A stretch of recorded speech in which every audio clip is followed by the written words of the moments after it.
of weeks ago, I did a video teaching you guys my spray technique, how I like to undercoat and get my models ready for paint. One of the miniatures I used as an example in that video was a Great Unclean One. I did my black and then I sprayed it the zenithal with the gray, just as an example. The most commented thing underneath that video was, can you please show us how to paint a Great Unclean One? Dozens and dozens of comments of people asking me to show you how to paint that model up, so who am I to argue? So that's what I'm going to do in today. This particular beastie here is what I painted up for today's video. So hopefully you guys are excited to see how I went from grey plastic to this beastly boy in a very short period of time. This is all about speed painting, getting it on the table as quick as possible. There's no airbrush used, there's no fancy techniques. We use some contrast, some dry brushing, and that's about it really, to be honest. So sit back and enjoy the video. Now, before I get into the video though, I just want to say a huge thank you to all of my active patrons and all of my channel members. Without you guys, I could not continue doing what I'm doing. So from the bottom of my heart, thank you so much. If you're interested in getting involved with that yourself, there's links in the description below. And with that, you also get access to a private Discord server, and I'm giving you guys an extra video every single week that is just for you. This week, I gave you the Vespid from Kill Team. Next week, I'm giving you, I won't give that away just yet. You have to wait until Monday to see what that is. All right, guys, I hope you're looking forward to seeing how this video turns out. Let's get into it. And this is the glorious beastie boy himself. Like I said, this is my fourth, well, technically my fifth Great Unclean One I've ever painted. I have one of the original ones as well, the small, awful looking ones. This is my third plastic one, and I've got obviously the Great Unclean One from Forge World as well. And they're just all amazing. I love them so much. They're just such a presence on the tabletop. I've got big plans in the future to do an entire 40k campaign based around a Nurgle invasion of a world. And you literally have to fight back the forces of Nurgle. And like every kind of checkpoint or big game in the whole campaign, you have to defeat one of the Great Unclean Ones until you finally cleanse the planet of all of them. Or the Nurgle wins and washes over everything. But I just think that'd be a super cool thing, a narrative campaign based around one big bad, and that big bad being Nurgle. So the model got sprayed black and then got sprayed grey seer. If you want to check out how or where I did that, there's a video literally about how I sprayed. This model is the model I used as an example to spray, so you can exactly see how I sprayed in that other video. After that, I grabbed Plague Bearer Flesh, and I went to town on his gnarly skin. Some people still doubt contrast, and for those people, you're insane. Contrast is an absolutely incredible tool in your arsenal of painting to get stuff done. I mean, this is one coat of Plague Bearer Flesh across his skin, and this is the result that I've achieved. This is an incredible tabletop standard already for his skin. Like, you could leave it like this and paint in the rest of the details, and it would look great on a table.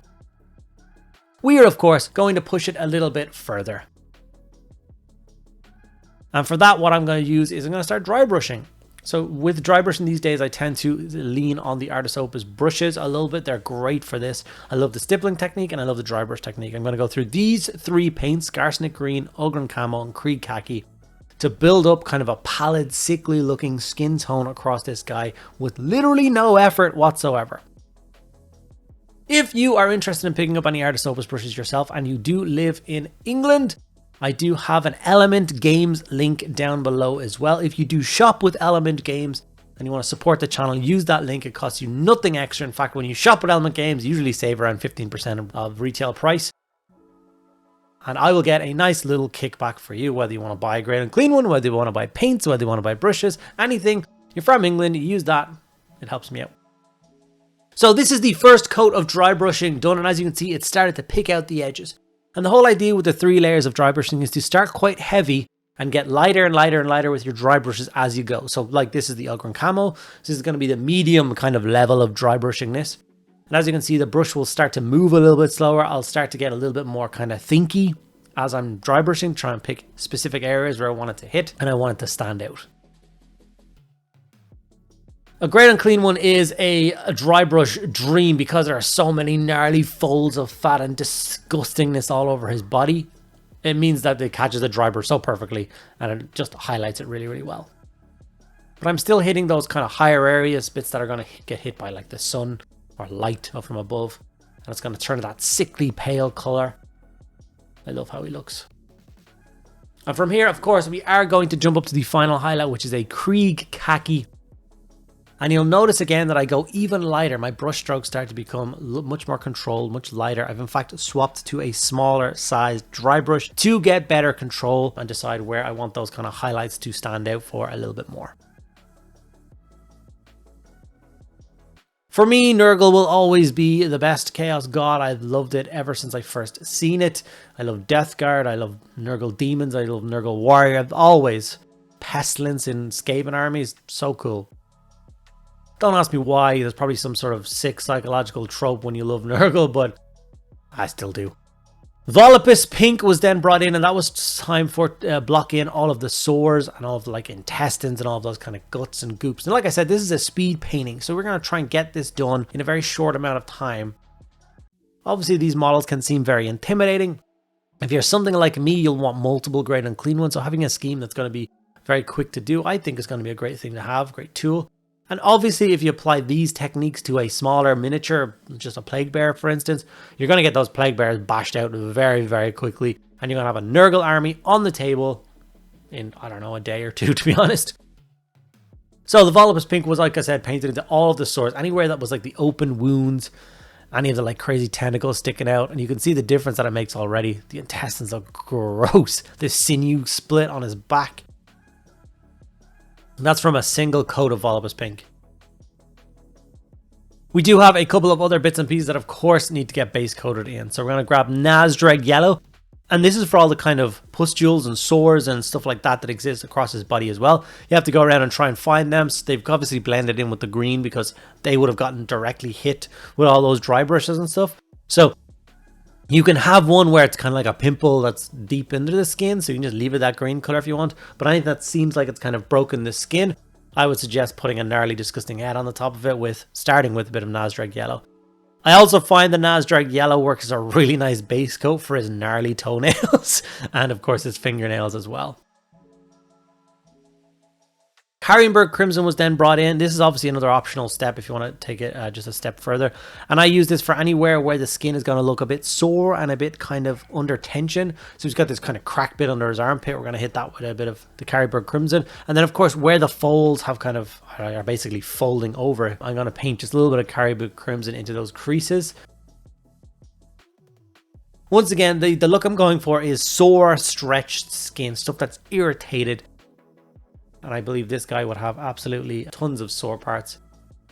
Anywhere with little holes around the intestines and stuff, we're going to hit with that as well. It's kind of hard to see all the Carrienberg Crimson I did put on the model there, but I did put quite a lot of it on in certain areas. Skeleton Horde was then used for his big gnarly horns, his teeth, and any other bone protrusions. So you can see the 3 skulls coming out of his shoulder blade there. They got hit with a coat of the Skeleton Horde as well. Super quick techniques. And Skeleton Horde on the horns is just cheating. It's so beautiful. Like when I start to get to the layering stage for certain parts later on, I literally had to take a step back and be like, if I layer up these horns, am I good enough a painter to make them look better than they do already? And I think my answer was honestly no. I think the contrast did such a good job and the sculpt is so detailed and so kind of, it's like so well formed. Like all the recesses and stuff are there, all the raised parts are there, that the contrast just did a miracle work, and I just love the look of it. So I decided to, you know what, I'm gonna leave the horns out there. Look at these horns. With the big blade, it's the only kind of real part of the model where I wasn't 100% sold on it. I don't really know what I want to do with the blade moving forward, but as a kind of a stopgate right now, I did some silver on the outside of the blade, some Balthazar gold into all the skulls and filigree swirls and stuff on the pommel and the hilt and the guard. And then I just hit them with something like Agrax Earth Shade later on to shade those areas down. He's already looking finished, like he looks so good.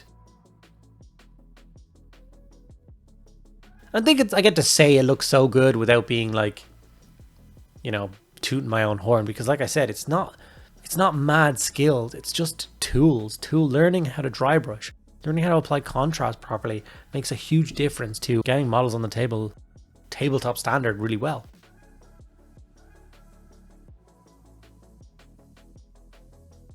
Flesh Tears Red was then used for his little thing to keep his modesty, keep his derriere hidden from the world. And then, like I said, we're going to move on to that Agrax Earthshade. That's what we're going to use to shade down, obviously, his big gnarly sword, his cape, anywhere with a silver chainmail. And that's kind of pretty much it. Everything else we're going to leave nice and bright and just add a touch of highlight to it. Now, you can go crazy with Great Unclean Ones and add like the blood effect or like the Nurgle's rot color or oxidize. And that's something that I will probably do when I come back to this model and add a few extra steps to kind of bump it up a little bit. It's not something you need to worry about right now, but I think it could help. Pink Horror was one of the kind of key paints to use. And we added a quick highlight to all of those red swords. So anywhere we did Volupus pink at the beginning, we're adding, as you can see, it's a very small highlight just to catch those kind of raised areas. You want all the like gnarly intestines deep in his gut to stay nice and dark, but the bits that are spilling out, we just want to pop up a little bit more. Morghast Bone was then used to highlight his little toe beans, his raggedy toenails, which unfortunately the camera just didn't want to focus on his toes. It's such a like a sunk down part of the model. I wanted to focus on my fingers or his gut or whatever, but I'm trying to get a decent angle here so you get an idea of what I'm doing. We're by no means trying to cover up the entire Nazdrag yellow. We're just doing a little bit of kind of streaky lines to give that old cracked, worn look. Can't see what I'm doing here. We're actually painting his teeth, but his little punch dagger is in the way. This punch dagger is actually what holds the chains for his flail, but I just wanted a kind of a more open posed Great Unclean One, so I decided to leave that off for now. So yeah, I'm going in with the Morghast Bone now and highlighting his teeth, making those sections stand out more from the... Look at the horns. Would you have highlighted the horns anymore, or do you think it looks good enough? I think it looks great. Ushabti Bone was then brought in as the final highlight on his gnarly toes, and obviously on his teeth and stuff as well. Now, there's a, like I said, there's a triangle of skulls sunken into his shoulder as well. They were done with the same tone, so Morghast Bone and then Ushabti Bone to highlight it.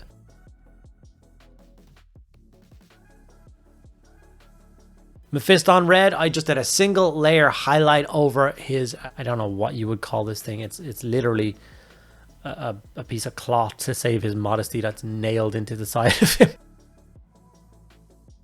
Which I'm glad they decided to include. I don't particularly want to highlight the derriere of a Great Unclean One. So yeah, we're going to leave it as is. But you can see all the red swords. You can see the Caribou Crimson and all the cracks in the recesses and painted into all the different areas there. Great Unclean Ones are just so cool. I just love them. Stomping across the battlefield, you know, shrugging off countless bolter rounds or blades or tank rounds even. Averland Sunset was used to paint a few areas. So first of all, his eyes. We gave a single solitary coat of Averland Sunset, and that's all I did for the eyes. I like the kind of dead yellowy look. Now, we didn't fill his eye sockets with yellow. It's super important to just get the eyeball itself and leave all of the outside and around it that nice gnarly shaded green. If you do that, it's going to look great. Also, everywhere where we hit with Nazdrag yellow, all those kind of boils and kind of pimples and all those kind of bits and pieces, we added a very small highlight to all those with the Averland Sunset as well. With that done, we called this Great Unclean One finished. I love how it turned out. The last thing we're going to do is, of course, show you a couple of still images of what he looks like on the tabletop. I also hope that you guys understand that I do take requests. Like I said, I didn't really have this particular project on the cards, but I did get so many requests from that spray video, the undercoating video, to do a Great Unclean One that I could not let you guys down. Obviously, there's a thirst out there to learn how to paint a Great Unclean One in a quick and accessible manner, and hopefully it is now achieved. I'm always open to more projects. So yeah, hope you guys enjoyed it. Don't forget to check out things like the Patreon link down below. It makes a huge difference. Okay guys, and there we have it, our finished fourth Great Unclean One added to the collection. Obviously I went a different route painting this one than the previous ones. The previous ones I did use an airbrush, and I wanted to make it as easy as possible for you guys paint this one. They don't match at all, but does that really matter?